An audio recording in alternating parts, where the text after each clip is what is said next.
Buenos días. Ánimo. Bueno, vamos este viernes, que está por finalizar la semana, y vamos a hacer una gira por el estado de Guerrero. Comenzamos hoy por la mañana, vamos hacia la montaña de Guerrero y vamos a la Costa Chica y vamos a terminar en Acapulco. Como tenemos que salir, no hay ninguna exposición más que contestar preguntas a ustedes. Y hay una lista de ayer, que estuvo muy fuerte la presión. Vamos a darle salida. Empieza la compañera Marta Alicia Rivera. Buenos días, presidente de Enfoque Noticias.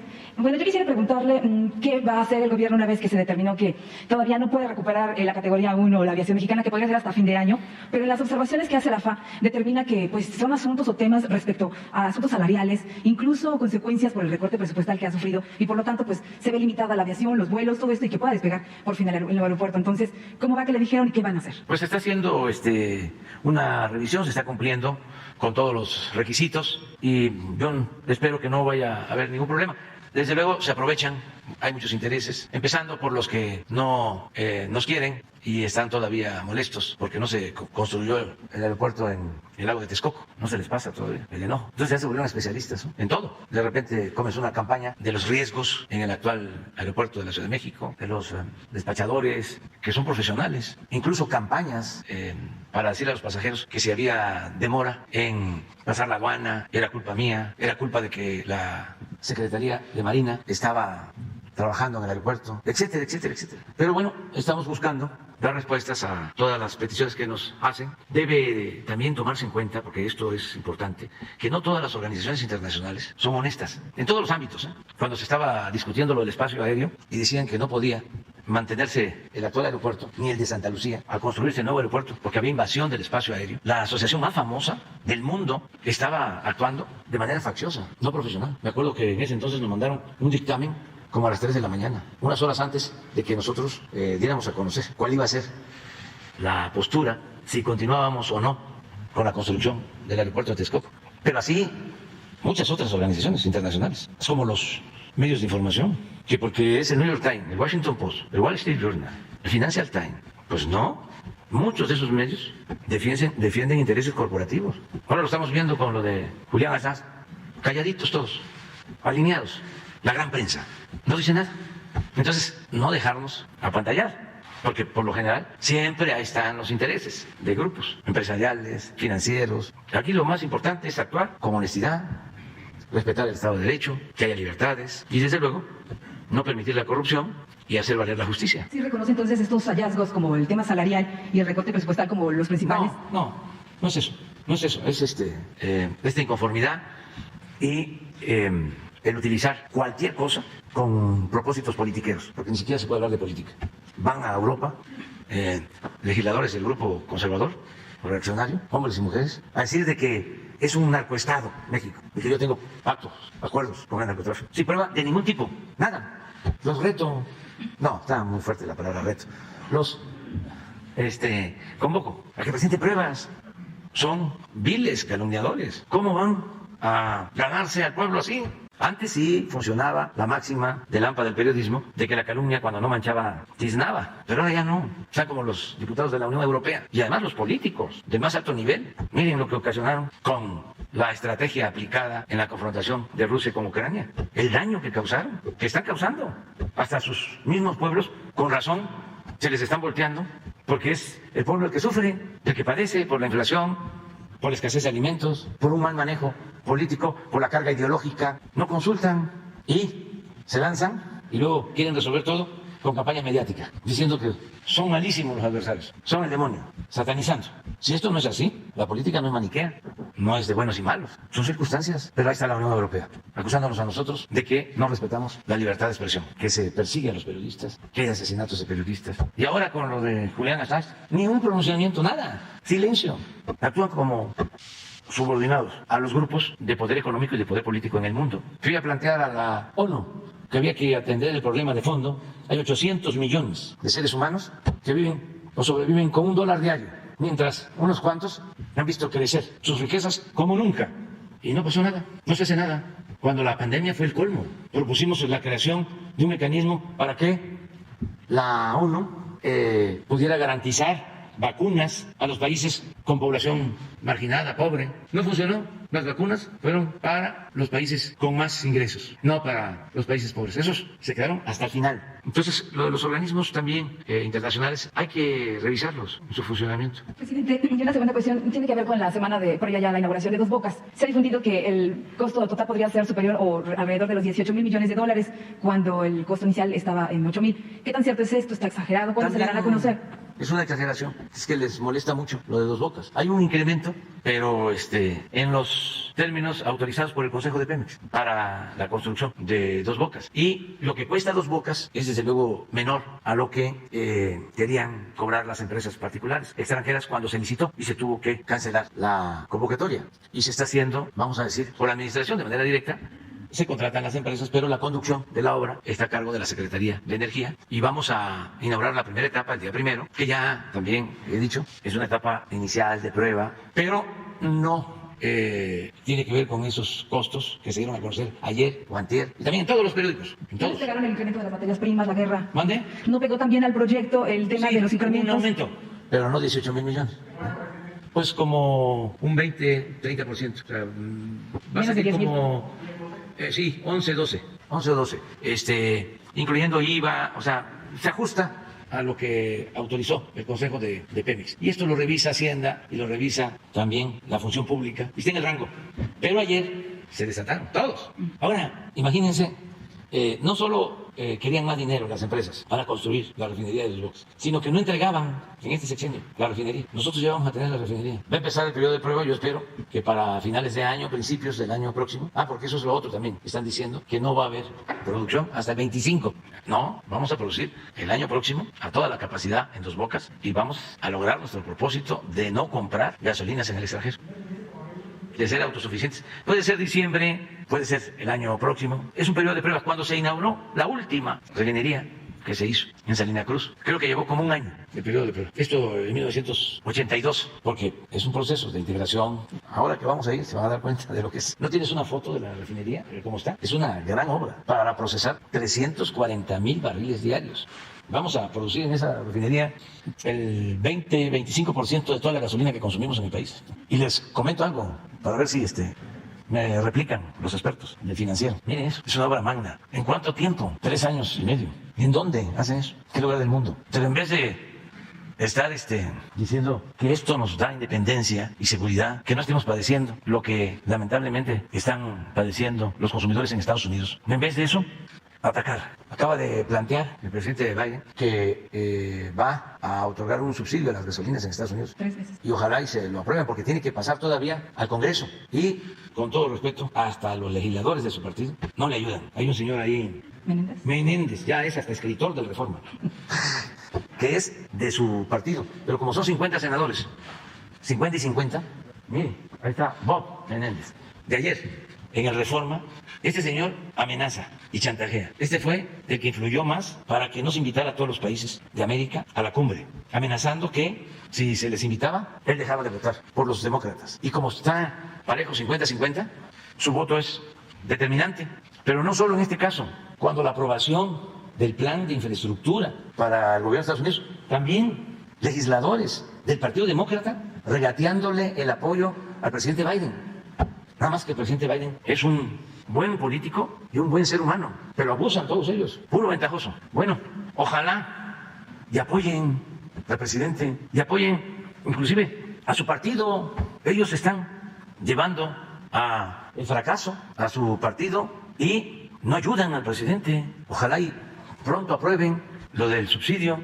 Hay un asunto de fondo, una vez aquí lo tratamos, pero esto, decía yo, tiene que ver con el debate con expertos. ¿Se acuerda que decían que para qué el petróleo y para qué las refinerías? Había un político mexicano, conservador, joven, muchacho todavía, que decía que ya venían los carros eléctricos. ¿Y por qué nosotros apostábamos al petróleo y a las refinerías? Pues eso mismo, en abono a esa opinión, se generalizó en el mundo con especialistas, expertos, empresarios, políticos, y se dejó de invertir en refinación. Lo mismo se dejó de invertir en plantas de licuefacción y en transporte de gas. Y ahora, ¿qué sucede? Que se puede tener crudo, pero ¿cuánto lleva rehabilitar o construir refinerías, porque ni modo que le van a poner crudo a los automóviles. Y lo de que los carros iban a ser eléctricos, pues ya lo son en algunos lugares de Estados Unidos, pero en una proporción menor. Eso lleva tiempo. Por eso no se debe elevar la técnica a rango supremo cuando se trata de gobernar los pueblos. Es necesaria la política, el noble oficio de la política que es manejo de los tiempos, entre otras cosas. Entonces ahora, ¿cómo se lleva gas a Europa si no hay plantas de licuefacción? Porque no se invirtió. ¿Cómo se procesa el petróleo crudo? Primero, extraerlo lleva tiempo y luego procesarlo, y si requieren las refinerías. Pues esa es la crisis que hay ahora. Entonces eso es lo que puedo decir de Dos Bocas. Nosotros actuamos de manera precavida y tenemos ya capacidad para producir el doble en las 6 refinerías que existían. Estamos por iniciar las pruebas en la refinación en Dos Bocas. Compramos Deer Park también para 340,000 barriles y ya estamos trabajando, ya se iniciaron los trabajos en una coquizadora también para producir gasolina y estamos a punto de iniciar otra coquizadora para procesar todo el petróleo crudo en México, todo lo que se extraiga, cerca de 1.900.000 barriles y todo convertirlo en gasolina, en diésel, en turbocina y ser autosuficientes, todo dedicado al mercado interno. Y eso mismo estamos procurando en el caso de los alimentos. La gran lección de estas crisis, que se contrapone con el pensamiento neoliberal, es que debemos de buscar la autosuficiencia energética, la autosuficiencia alimentaria, producir en México lo que consumimos. Y digo que esto es contrario a la política neoliberal, porque para ellos, en un mundo globalizado, se puede comprar afuera, así decían, lo que se necesitara. Pues sí, pero imagínense que estuviésemos comprando toda la gasolina afuera, o todo el maíz blanco afuera, o el trigo, todo afuera, o todos los fertilizantes afuera. Nada más el costo de transporte, de los fletes, el incremento que ha habido en los últimos tiempos. Si se produce aquí, pues nos ahorramos los fletes. Es de juicio práctico, de sentido común. Pero esto no era parte de la política neoliberal. Esto no se los enseñaron a los economistas en las universidades del extranjero, donde se graduaron con maestrías o doctorados. Presidente, pues 2 cositas nada más. Ayer que el Banco de México en su política monetaria decidió un apretón a las tasas de interés, al 7,75 ya se ubican, no se descarta que lleguen al 9,50 a final del año. Los especialistas también dicen que la inflación no se va a disparar, que incluso podría estar empezando a descender o no ser un preocupante. Sin embargo, ¿cuándo va a ser la fecha en la que anuncie usted este plan antiinflación? Porque se prevé que para el tercer trimestre del año, pues ahora un factor más negativo, el de las lluvias, podría afectar la parte del sector agropecuario. Usted prometió que iba a anunciarse algo de la fecha de cuándo va a ocurrir esto y que al final pues no perjudique porque mayores tasas, menor crecimiento, en fin, el círculo vicioso que al final puede llevar al traste la parte del crecimiento económico. Y la otra, que hay preocupación, presidente, sobre este anuncio que hizo de dar apoyos hasta 60,000 pesos a los damnificados de Ágata en Oaxaca. ¿No es muy riesgoso considerando que pues han sido expuestos en otros programas por parte del AMPA o de la delincuencia de asaltarlos, robarlos? ¿Reconsideraría el mecanismo de pues a lo mejor no entregar directamente esta cantidad de dinero, que puedan ser expuestos a la inseguridad? ¿No podría ser muy riesgoso para ellos, presidente? Es que eso último está de veras, desproporcionado. Imagínense ustedes una persona que perdió su casa. Hay 1,500 damnificados en la costa de Oaxaca que se quedaron sin vivienda. Eso es lo que importa, es que puedan tener dónde vivir, no que los van a asaltar. Sí, desde luego que hay que cuidar que no los roben, pero además ahí no hay problema. La gente es muy fraterna, muy solidaria. Es parte de lo mismo, ¿no? Si mantenemos nuestras costumbres, tradiciones, en nuestros pueblos, en el México profundo, hay muchos valores, no hay corrupción, no hay maldad, aunque me cuestionen de que siempre defiendo al pueblo bueno. No, los corruptos están arriba. No es cierto eso de que la corrupción es parte de la cultura del pueblo de México. No, eso es falso, completamente falso. Otra gran mentira. Entonces lo que estamos haciendo es ayudando porque necesitamos que tengan sus casas y se cuidan para que no les roben. Pero los ladrones no están ahí. En esos pueblos no hay ladrones. Andan por ahí cerca, pues. Y llegan nada más de vez en cuando. Pero no son ladrones. No hay problema. Y lo otro, también lo mismo. Suben las tasas. Yo respeto la autonomía del Banco de México, pero como que ya deberían de pensar los técnicos en otra fórmula, porque no solo son los técnicos del Banco de México, son los del Tesoro, son todos los bancos centrales del mundo. Cuando hay inflación, la fórmula es aumenta las tasas de inflación, de interés, en todos lados. ¿Qué significa eso? Para la economía. Y así ya no va a haber inflación. Ahorita hablaba yo de que es como cuando se tiene un carro que se calienta, camina pero se calienta. Pues esa es la inflación, el que el carro se caliente. Entonces, para que el carro no se caliente, se apaga y ya no camina, ya no hay crecimiento. Esa es la gran invención. Por eso hablo de que son técnicos que se creen científicos. Entonces hay que buscar otras opciones y hay que regresar a la idea original de que los pueblos progresan fundamentalmente con producción, que eso es lo básico, producir, no apostar todo al mundo financiero, a la especulación. Se requiere impulsar la actividad productiva en todo el mundo. Pero bueno, nosotros somos respetuosos de la autonomía del Banco de México. Y también ayer los expertos, ¿no?, diciendo, es el aumento de tasas más elevado de los últimos 20 años. A ver si no tienes ahí el Universal. Todos. Pues no es cierto, son unos mentirosos. ¿Cómo van a tener lectores así? Además, hay que advertirle a la gente, porque si no, le dan gato por liebre, con todo respeto a nuestros queridos gatos. ¿Cómo se le va a creer? ¿Saben en cuánto estaban las tasas cuando llegamos nosotros al gobierno? En 8, creo que 8.5. A ver, en diciembre del 18 o enero del 19. Noviembre, diciembre, enero del 18, cuando llegamos. Alza histórica. De tasa de interés. Puedes poner, no tienen la información, pero así están todos. No, este estaba más sensacionalista todavía. México aplica la mayor alza de tasa de interés en la historia. Ese es el universal. Miren, aquí llegamos, vuelan mucho. 8.25. Y en el caso de la inflación, a ver, aumentó de 7.7 a 7.8, pero es con el dato de la quincena de junio. Sí, aquí está. 7.88. ¿Por qué no pones la tabla? Todavía no se tienen los datos de la primera quincena en el mundo. Pero sí les puedo decir que la inflación en México es más baja que en Estados Unidos y que en Europa. Pero eso no es nota.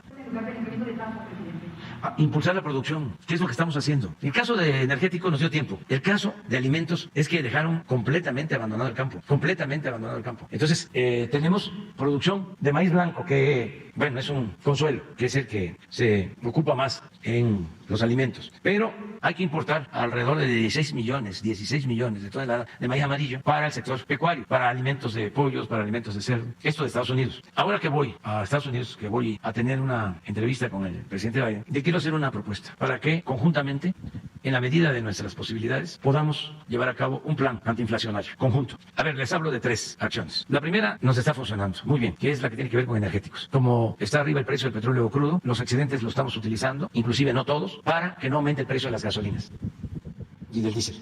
Y eso nos ayuda al mismo tiempo para controlar la inflación. Lo segundo es que estamos impulsando la actividad productiva en el país. Hice un recorrido por 5 regiones de México, me reuní con agrónomos, con extensionistas, con los que trabajan en el campo, para que impulsemos sobre todo la producción de autoconsumo, que nos ayuda mucho. Y se están reconvirtiendo algunos programas que ya teníamos para el campo. Por ejemplo, el Sembrando Vida, que es para árboles frutales y maderables. Estamos planteando que se inicie con cultivos básicos, con maíz y frijol, que se intercalen cultivos básicos, sobre todo maíz y frijol, en el Sembrando Vida. Y vamos a beneficiar a 800,000 productores con fertilizantes gratuitos. Todo esto nos va a significar más producción. Adicionalmente, hicimos un acuerdo con distribuidores y dueños o gerentes de tiendas departamentales para cuidar que no aumenten los precios de una canasta básica. Y eso está funcionando. Lo hemos logrado. Quiero aprovechar para agradecerles a quienes están participando en este plan. Muchos distribuidores, muchas tiendas de autoservicio que están respetando precios, que no están abusando. Y aquí lo evaluamos los lunes con quienes tienen los precios, el precio o el costo de la canasta básica, y todos están cumpliendo. Unos más, otros menos, pero eso es muy importante también. Es parte del plan antiinflacionario. Y ahora en Estados Unidos, eso es lo tercero, quiero hacer una propuesta. Lo energético ya lo estamos llevando a cabo incluso en beneficio de quienes viven en la zona fronteriza. Hay estadounidenses que ya están abasteciéndose de gasolina en México porque es más barata, y tomamos la decisión de mantener los precios y de permitir a todos que carguen la gasolina. Pero también de parte de Estados Unidos queremos que haya una contribución a la economía de nuestro país, que ese es el plan antiinflacionario conjunto que voy a proponerle al presidente Biden, y estoy seguro que van a haber buenos resultados, porque el presidente Biden está preocupado por esta situación. Por eso lo de su propuesta de que se reduzca el precio de las gasolinas, unos hablan de $2 el galón, otros que 50 centavos el galón, lo que sea ayuda. Es que no me puedo adelantar. Ya tengo el documento. Tengo el documento. Sí. Y va a ser favorable, pero vámonos despacio, porque si no distorsionan las cosas, y es algo que va a ayudar a la gente en Estados Unidos y va a ayudar a nuestros paisanos mexicanos, de aquí y de allá. Entonces, vamos a esperarnos. Entonces, miren la inflación en Brasil, en Chile, en Colombia, en España. Esto es mayo. Estados Unidos, Alemania y México. Y México sube de 7.6 a 7.88. Pero aún de 7.88. Sin embargo, nuestros adversarios quisieran que nos fuera mal. Se olvidan de que en política cuenta mucho la suerte. Decía Maquiavelo que se requería virtud y fortuna, virtud y suerte. Bueno, sigue. A todos los damnificados de Oaxaca ya se les entregó su apoyo. Eso también para los que hablaban de, ¿cómo se llamaba esta fuente de corrupción? Fonden. En muy poco tiempo ya tienen sus recursos, de manera directa. No están esperando que los proveedores que habían en gobernación y los gobiernos compraran, ¿no?, a precios elevadísimos las cosas y al final ni les llegaba nada a la gente. Alberto Marroquín.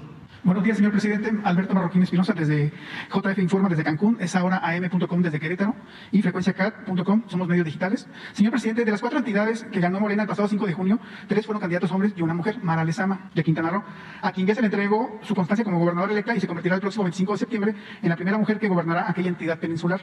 En este caso en particular, usted ya platicó con ella posterior a su victoria, señor presidente. ¿Y qué representa para usted este triunfo allá en Quintana Roo, ya que sabemos que usted fue quien invitó a Mara Lezama para que se incorporara a la política? Bueno, pues vamos a esperar a que termine todo el proceso electoral. Decirle a la gente de Quintana Roo, eso sí, que van a continuar los apoyos, los programas de bienestar, es decir, la pensión a adultos mayores, la pensión a niñas, niños con discapacidad, la producción para el bienestar, el Sembrando Vida, el apoyo a pescadores, las becas a estudiantes, el programa de Jóvenes Construyendo el Futuro. Se está ayudando en todos los municipios. Creo que 11 municipios tiene Quintana Roo, 10 o 11, ¿ves? Porque ya es municipio Bacalar, que no lo era, Morelos tampoco, antes ya declararon municipio de Tulum, 11. Sí, en todos estamos trabajando.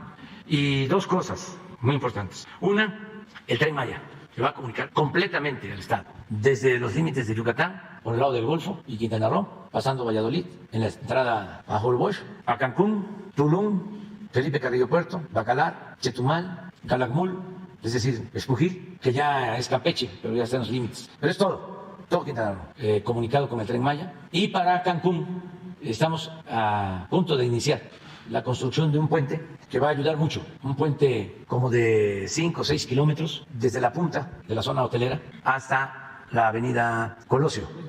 Es una inversión como de 6,000 millones aproximadamente. Y decirle a la gente de Cancún y de Quintana Roo que originalmente querían que fuese una concesión y que se cobrara. Y yo fui de la idea de que le ha dado tanto Cancún al sureste y a México que merecía eso y más, y que no fuese de paga. Y se va a hacer algo de buen gusto para atravesar. La laguna va a ser un mirador y también va a tener un carril para bicicletas, para que toda la gente de Cancún, de las colonias, pueda ir y apreciar esa belleza. Estamos cuidando el medio ambiente, estamos cuidando que ayude, porque se satura de tráfico esa zona. Ya no se puede transitar por la zona hotelera. Entonces es una gran obra. Y otra noticia es de que ya está por iniciarse la pavimentación con concreto hidráulico de toda la avenida Colosio, que siempre hay que estar tapando baches. Y ahora Cemex acaban de obtener el contrato y se va a hacer cargo de pavimentar toda esa avenida. Se van a arreglar otras calles y todo esto para Cancún.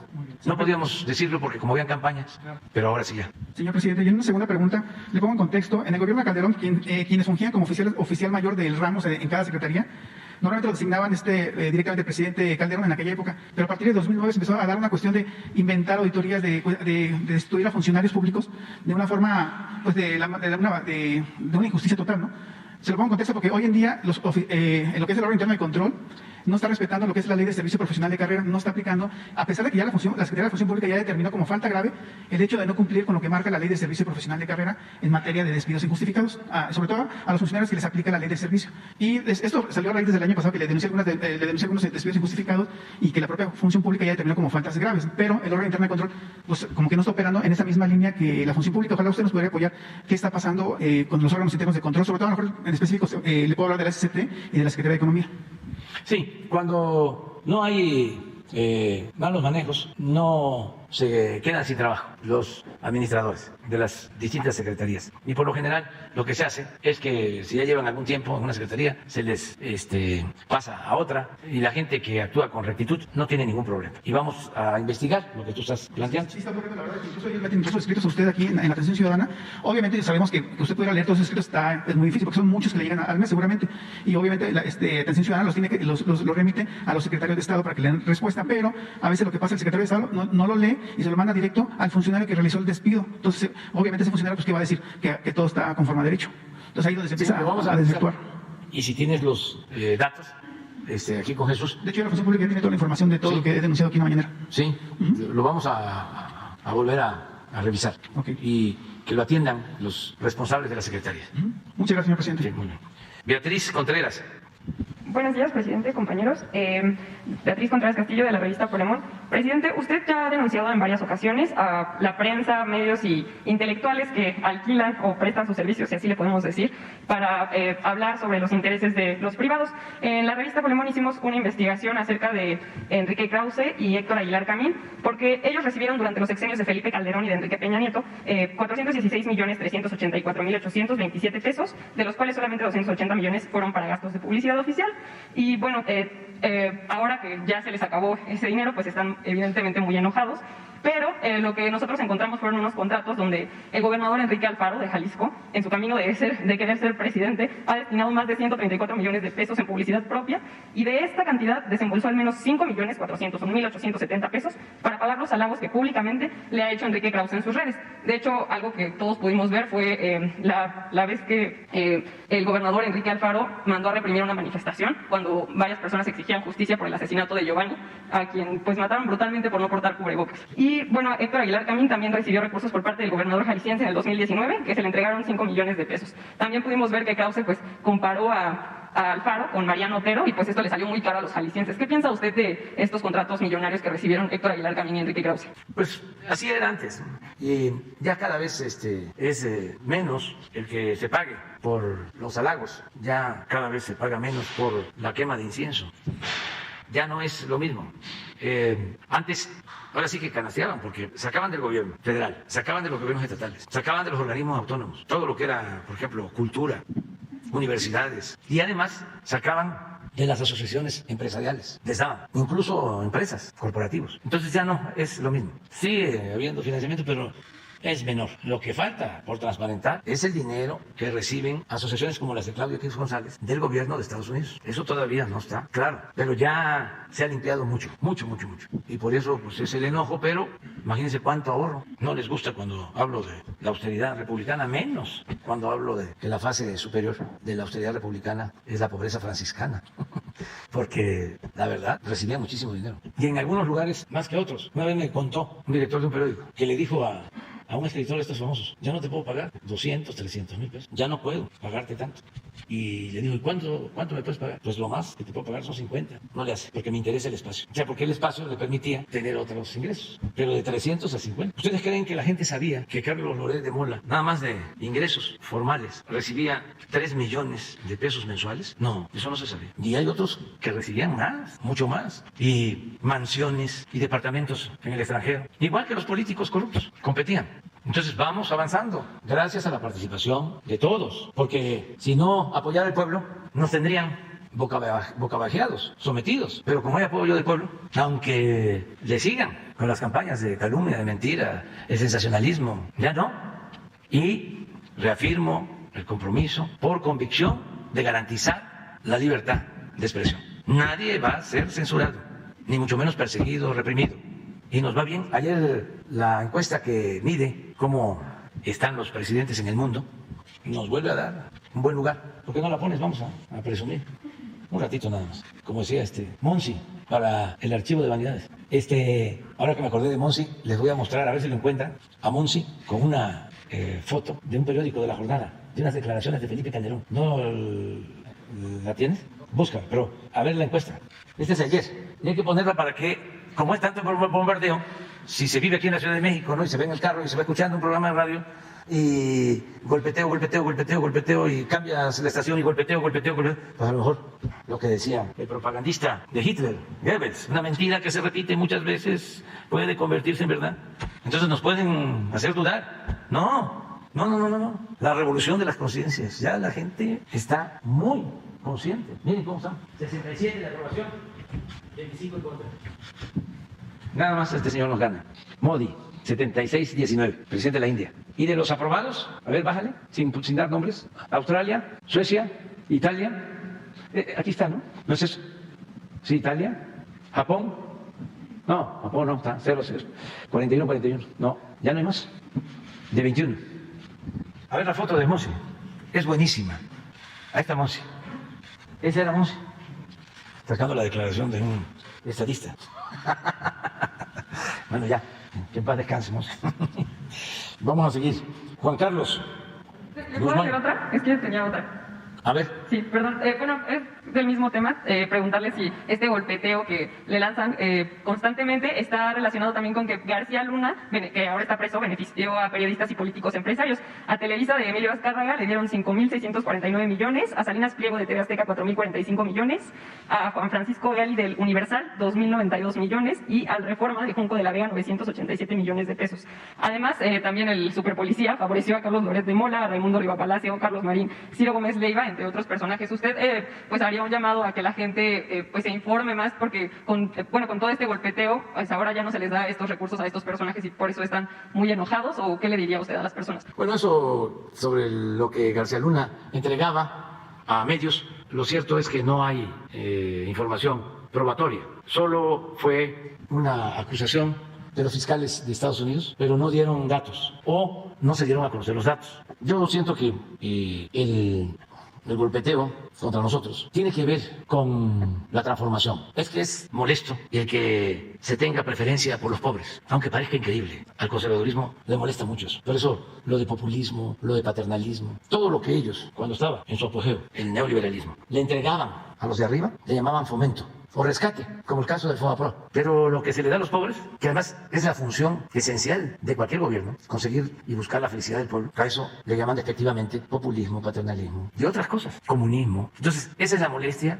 Y lo otro, pues que ya no pueden robar, o para decirlo más amablemente, eufemísticamente, ya no pueden hacer negocios al amparo del poder público, y negocios jugosos. Y les molesta muchísimo que ahora tienen que pagar impuestos que no pagaban. Cuando uno de estos potentados llegó al convencimiento de que tenía que pagar los impuestos que debía, y que eran más de 10,000 millones de pesos, le dijo a la directora del SAT: los voy a pagar. Pero lo que más me molesta es que lo va a decir en la mañanera.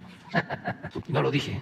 Pero todo eso, o los periodistas, un columnista de estos famosos, era ley lo que escribían. Y eso viene de tiempo atrás, de las columnas. Los políticos se levantaban a ver el periódico para ver las columnas. Y un columnista era de lo más temible. Aplicaba la máxima de Maquiavelo de que era mejor ser temido que ser amado. Entonces eso ya no funciona. Entonces, ¿qué significa todo esto? Pues transformación, cambio. Esa es la molestia. Pero también hay que decir que se está llevando a cabo toda esta transformación con el apoyo de la gente desde abajo y de manera pacífica. Y aún con el coraje de los conservadores, se han portado bien. Porque no ha pasado de periodicazos y de reportajes y calumnias. Pero eso, con un pueblo consciente, no altera en nada la vida pública. Yo tengo la dicha enorme de que casi no han habido manifestaciones en contra. Ya vamos a cumplir 4 años. Y donde quiera que voy, hasta los que no están de acuerdo con nosotros, y además tienen derecho, porque se debe de garantizar las libertades y no todos podemos pensar igual, y hay que garantizar el derecho a disentir, porque eso es la democracia.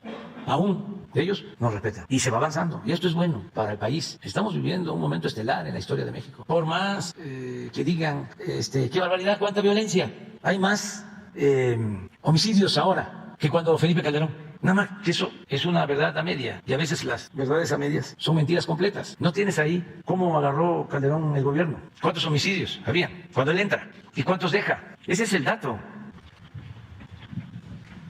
Él entra aquí a finales, 10,000. Llega en 2007, bueno, incluso estaba abajo, pero 10,000 empieza. Y se ve en el 12, 25,000. Y Peña, aparece el 10. Ah, aquí está el 12, 25,900. De 10,000 a 25,000. Más del doble. Y aquí entra Peña, 25, y nos los dejan en 36. Y de 36 lo tenemos en 33 hasta el año pasado. Y yo espero que aquí esté más bajo. Pero esto no lo ven. Así nos analiza. Dice, hay más violencia que nunca. En homicidio, si vemos secuestros, no, pues hemos bajado el 65% de secuestros. Entonces, están muy molestos, pero tienen que irse acostumbrando. Ayer hablábamos del lamentable caso de los asesinatos en Chihuahua, de los 2 sacerdotes y del guía de turista, y seguimos ahí investigando. Pero como el Papa, sí, además de líder político religioso, es un hombre de buena fe, porque pone su mensaje, lamenta la violencia, cuestiona el que haya violencia, pero dice, la violencia no es el camino, eso no ayuda. No, pero ayer expresé de cómo, de manera muy responsable, él aborda este grave asunto, pero sabe lo que estamos haciendo, está informado. Aquí está. La violencia no resuelve los problemas, sino que solo aumenta los sufrimientos innecesarios. Así no piensa mucha gente conservadora. Ellos están en la idea de que el mal hay que combatirlo con el mal y que la violencia hay que enfrentarla con la violencia. No, solo siendo buenos podemos ser felices. y atendiendo las causas, que es lo que se está llevando a cabo como estrategia y vamos a continuar. Pero eso, para un abogado como Cosío, ¿cómo lo va a entender si su formación conservadora se lo impide? Porque ayer estaba viendo un mensaje que decía que lo de abrazos, no balazos, ya era una situación enfermiza de mi parte. No tienes... hay un economista, que yo lo cito en mi libro último, que habla sobre la violencia. Nació en Canadá y murió en Estados Unidos, no sé si Gabriels. Está en mi libro de A la mitad del camino. Tiene un libro él, que lo recomiendo mucho, que se llama Una sociedad mejor. John Ken Gabriels. ¿Por qué no pones lo que tiene que ver con mi libro? Yo lo cito a él, sobre este tema. Es un economista de primera, ya falleció, de los grandes economistas. Fue nominado al Nobel, no sé si se lo dieron. Sí, con esta nueva concepción estamos respondiendo a la justificada exigencia social de pacificar el país. Siempre se había apostado a la coerción y nosotros, en cambio, estamos convencidos de que, como sostenía John Kenneth Galbraith, la delincuencia, fíjense lo que decía, la delincuencia y la convulsión social de nuestras grandes ciudades son producto de la pobreza y de una estructura de clases corrupta que ignora o menosprecia a los pobres. La solución actualmente aceptada, así, el pensamiento dominante, son las medidas policiales, el confinamiento de los individuos de tendencias criminales y la lucha cara y fútil contra el narcotráfico. A un plazo más largo o más allá de cualquier plazo, la solución más humanitaria, improbablemente la menos cara, es acabar con la pobreza que induce al desorden social. Sin embargo, los paisanos de este gran economista se extrañaron mucho y hasta se burlaron, y lo siguen haciendo cuando dije y repito, abrazos, no balazos. Podrá llevarnos tiempo pacificar el país, pero la fórmula más segura es atender el fondo. Por ejemplo, no olvidar a los jóvenes, no dejarlos sin opciones de estudio y trabajo para evitar que sean enganchados por la delincuencia a cambio de dinero, fama o lujo barato. Como es sabido, la búsqueda de estos placeres momentáneos y fugaces casi siempre terminan en mayor tristeza e infelicidad. De modo que la verdadera confrontación con los jefes de las bandas, la real y profunda, la importante, es evitar que se lleven a los jóvenes y dejarlos solos, sin un ejército de reserva para delinquir. Esta es nuestra estrategia. La he escrito y la voy a defender, la tengo probada. La paz es fruto de la justicia. Bueno, ahora sí, con Juan Carlos Guzmán, primera llamada.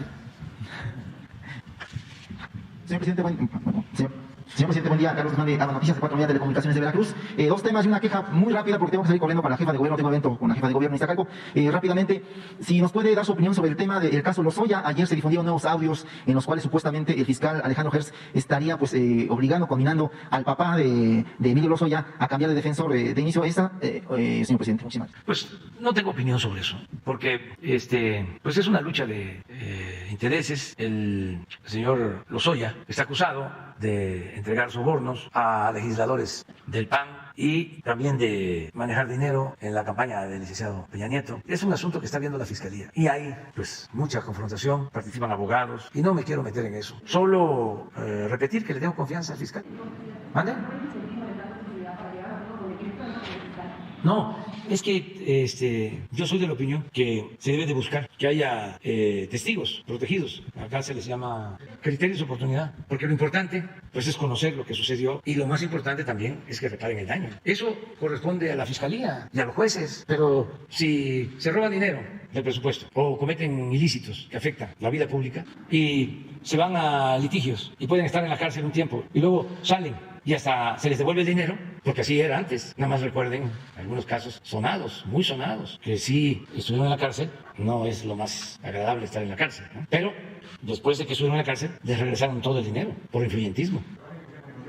Se vale que devuelvan dinero y que eso, claro, y que eso les ayude. Así lo hacen en Estados Unidos. Primero, a ver, devuelvan. Y por eso creamos el Instituto para devolverle al pueblo lo robado. Porque antes eran decomisos y se anunciaba de que se obtenían residencias y joyas y carros de lujo. ¿Se acuerdan el caso de un ciudadano chino-mexicano que tenía cerros de dólares? Hubo hasta una entrevista famosa, no sé cómo era, que le hicieron y que cuando lo amenazaron supuestamente dijo o cooperas o cuello. Entonces luego no se informó bien sobre el dinero y eran creo que 200, 300 millones de dólares. No se hizo una investigación y apenas se logró rescatar una casa que se vendió y se le entregó el dinero a los deportistas, creo que en el 2019. Pero es importante recuperar el dinero.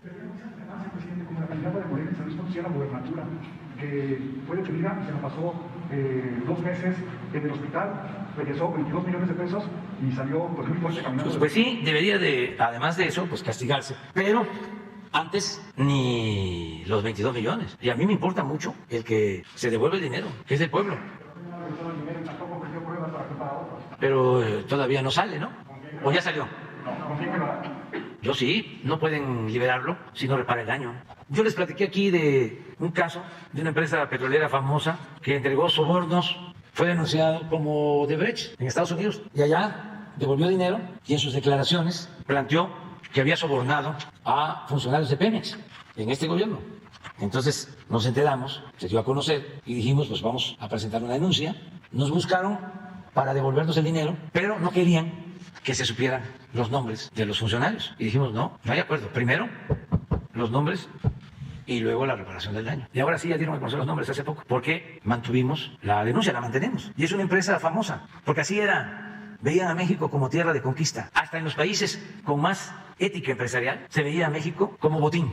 Ya no hablemos de países en donde las empresas no tienen ninguna ética, ninguna limitación moral. Esos se metían hasta la cocina, hasta contrataban a los altos funcionarios públicos, a los más elevados, los convertían en sus empleados. Así era. Entonces, en este caso, yo no veo mal que haya arreglos para que informen.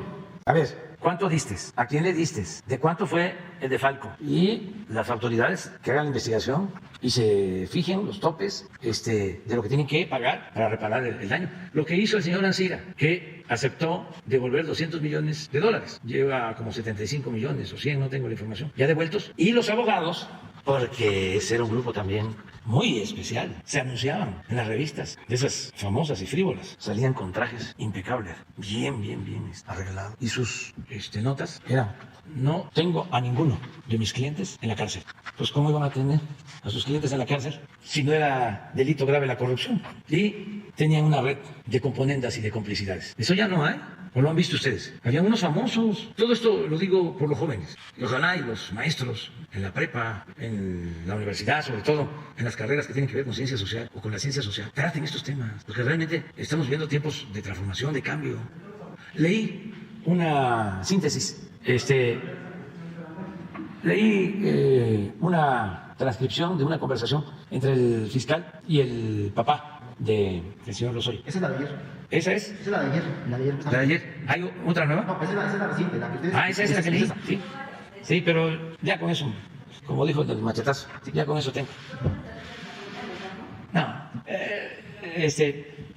mi trabajo es atender todo. Por ejemplo, yo cuando fui jefe de gobierno decía yo al procurador, un gran abogado, Bernardo Batis, todo lo que tiene que ver con dinero hay que mandarlo al Poder Judicial, civil, pleitos de herencia, porque tremendos, los pleitos por dinero arriba, incluso de familias, de pena ajena. Por eso digo que el dinero es como el diablo, o como la mamá del diablo, o el papá del diablo.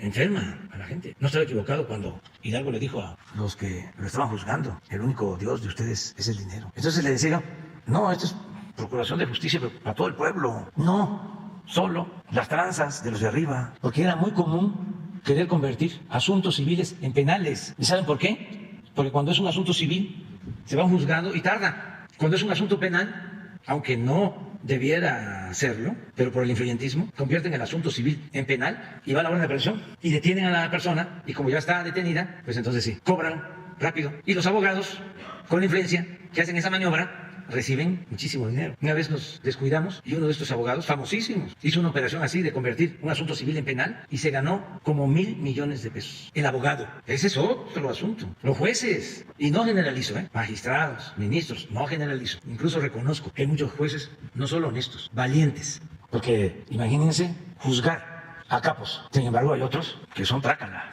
Pero hay muchos jueces valientes y honestos, magistrados, ministros, como en todo.